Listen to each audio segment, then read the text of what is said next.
Picture this. It's the mid-2000s.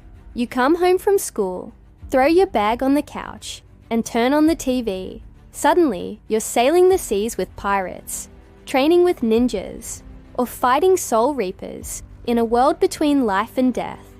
If you lived through that era, you already know what I'm talking about.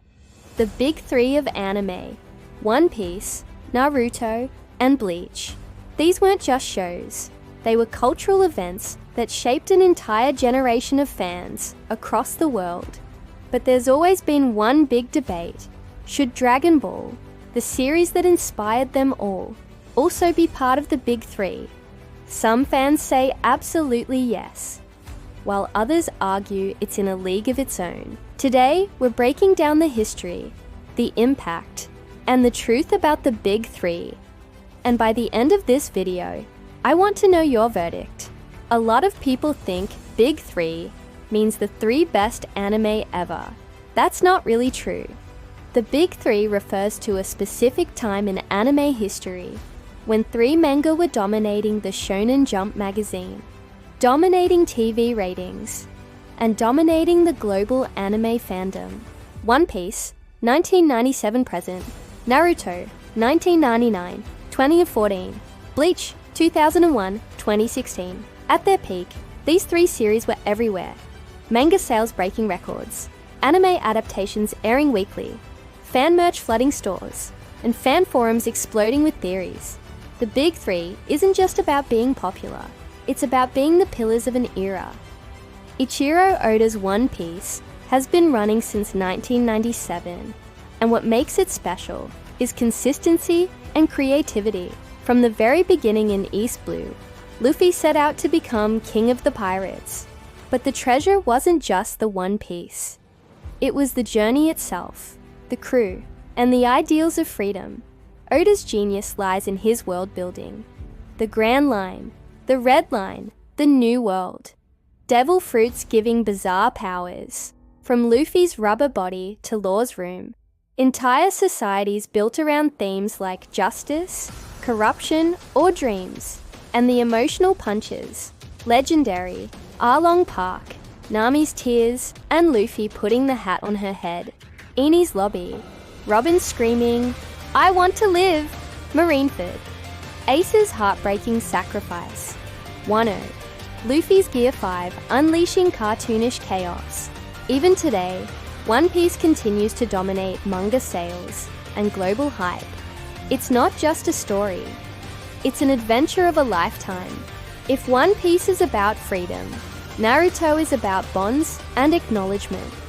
Naruto's journey from lonely prankster to 7th Hokage is one of the most emotional shonen stories ever told.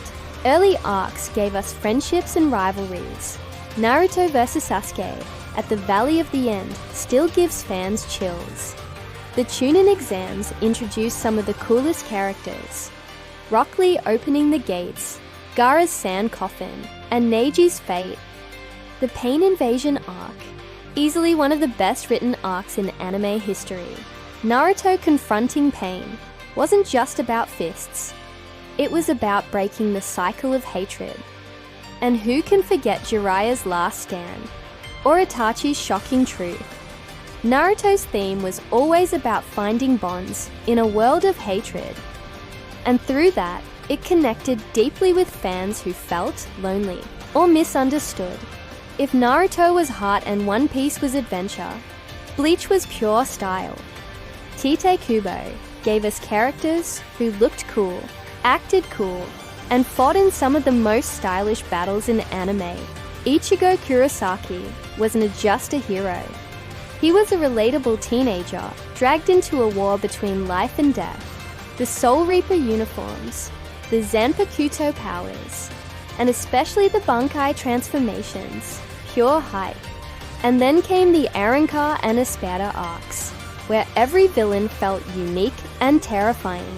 Bleach also had an unbeatable soundtrack. Number 1. Playing during Ichigo's power-ups is still legendary. Even though Bleach suffered from pacing issues and filler arcs, the 1000-Year Blood War anime brought back all the hype. proving its place among the big three wasn't just nostalgia. It was earned. And now, the debate. Should Dragon Ball be part of the big three? Let's be honest, without Dragon Ball, we wouldn't even be talking about a big three. Dragon Ball created the template for shonen anime. Rivalries, Goku versus Vegeta, transformations, Super Saiyan changed anime forever, training arcs.